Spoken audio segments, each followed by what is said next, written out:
All right, grab your toolkit and pull up a stool. Welcome to your very first day at the repair bench. I'm honestly thrilled you're here. Today, we're taking all that confusing, frustrating hardware behavior you've probably seen and turning it into a clear, logical flowchart. This explainer is basically your ultimate survival guide to fixing hardware, straight from the source material. We're going to break down the exact tips professionals use to breathe life back into seemingly dead machines. But look, before we crack open a single case, we need to get your mindset right. A true technician doesn't just guess. We diagnose chronologically. We always move from the easiest, most common failures to the hardest ones. So take a breath. Never panic. Just follow the process. So, here is our syllabus for the day. We'll start with a welcome to the bench. Then we hit desktop triage basics, followed by desktop surgery, dealing with motherboards and dust. After that, we pivot to laptop diagnostics, focusing on power first, and then dive into laptop quirks like fans and keyboards. Finally, we'll talk about knowing exactly when to fold. Let's jump right into part 1. Welcome to the bench, your first day as a tech. Moving right along to part 2, desktop triage, the basics, covering power and memory.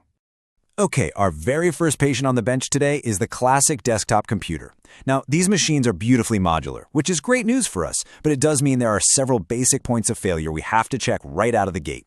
Listen to me. Rule number 1 for desktop failure. If it's completely dead, your prime suspect is the power supply. Always. The absolute first thing you do is swap out that potentially faulty power supply with a known working one and try to boot it up. Seriously, do not overthink the problem until you've cleared this first step.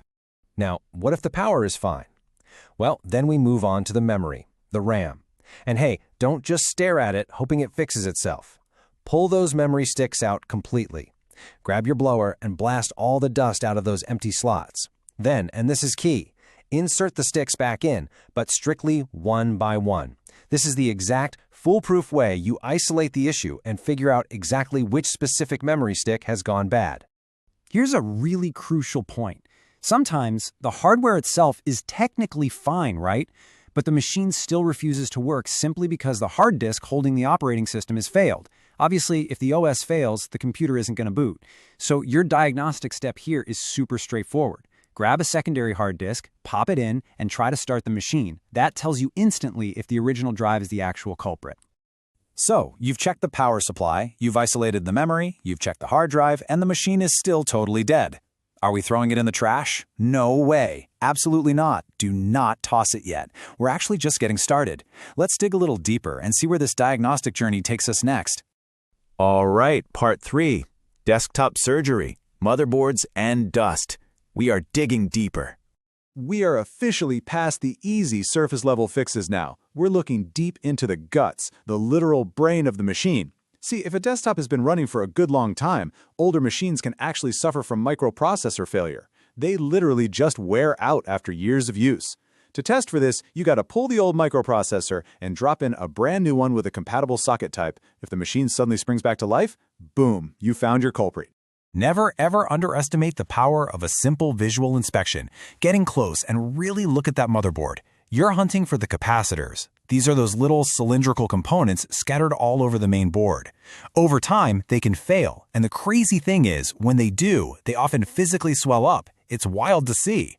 If you spot a swollen, puffy capacitor, you've found your hardware failure right there. Desolder it, replace it with a fresh one, and your machine should be back in business. You know what else you should never underestimate? Dirt. Seriously, sometimes the problem isn't even a dead component. It's just a machine choking on 5 years of dust. If you're still stuck, you need to do a really thorough deep clean using a blower. Hit these 4 specific targets. Blow out the power supply, sweep across the entire motherboard, clear out every single vent, and just give the whole system unit a massive blast of air. Clean it out completely, and then try restarting.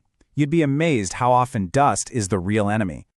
Okay, here is a wildly frustrating issue that drives rookies crazy. The machine keeps starting up and shutting down, over and over, entirely on its own. Before you throw your hands up and declare the motherboard dead, check the Start button. A stuck or failing Start button will essentially press itself constantly, trapping the computer in a continuous loop of booting and dying. A super simple button replacement will literally save the entire machine. All right, we've basically mastered the bulky desktop towers. But what happens when that entire computer is folded up into a tiny portable clamshell? What about laptops?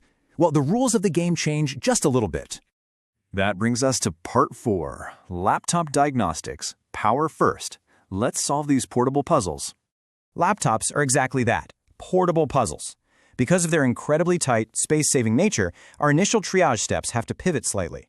But, just like with desktops, what do we check first? Power. The biggest difference you'll face on the bench here is how that power is delivered. A desktop has one big internal power supply block. A laptop, on the other hand, relies on a split system. You have an external charger and an internal battery. So when a laptop is dead, our job is to isolate the charger from the battery to figure out exactly which one is dropping the ball. Here's a total pro tip for laptop power isolation. First, obviously, test the laptop with a known working charger of the exact same type. If it's still dead, try this clever trick. Physically remove the laptop's battery completely. Then plug the charger directly into the wall and into the laptop. You are essentially forcing it to run exactly like a desktop computer. If it boots up right then and there, you know for sure the charger is fine and that battery is completely toast. Move into part 5, laptop quirks, fans, and keyboards, dealing with form factor failures. Let's move a bit deeper into the laptop chassis itself. We're dealing with components now that fail in totally unique ways simply because they are crammed into such a tiny space. I really want you to memorize these 3 common symptoms. I promise they will save you hours on the bench. Symptom 1. The laptop runs for a little bit, overheats like crazy, and just shuts down. The culprit? A faulty or completely stopped internal fan. Symptom 2. Your laptop keeps getting randomly interrupted or it starts typing all by itself. The culprit? A stuck key on the keyboard, which means you got to pull and replace that keyboard. Symptom 3. You're using it, it suddenly dies out of nowhere and absolutely refuses to start again. The likely culprit here is a sudden, catastrophic motherboard failure. Now, if the fan is spinning nicely, the keyboard isn't acting possessed, and it's not a sudden motherboard death, we just return to our usual suspects. It mirrors our desktop process perfectly. Check the laptop memory by pulling the sticks and testing them one by one. Check the processor. And finally, check to see if the hard disk or the operating system has simply given up the ghost. And finally, part 6, knowing when to fold. The master's final lesson. We are nearing the end of your first day. And honestly, it's time for the most important lesson I can possibly teach you. It's a lesson in humility. The source material leaves us with this really crucial piece of advice. If the problem doesn't work, you have to look for somebody well advanced in this computer repair. Listen to me, rookie. If you've diligently run through this entire diagnostic flowchart, you swapped the power, isolated the RAM one by one, tested the drives, and the machine is still dead. Or say you run into a laptop keyboard that is just too deeply integrated for you to safely remove without breaking plastic. Do not force it. It is 100% perfectly okay to fold. Escalate the job to a senior technician so the machine can actually get fixed. There's zero shame in knowing your limits. All right, you now have the complete chronological flowchart for diagnosing both those bulky desktops and those tricky little laptops, straight from the repair experts.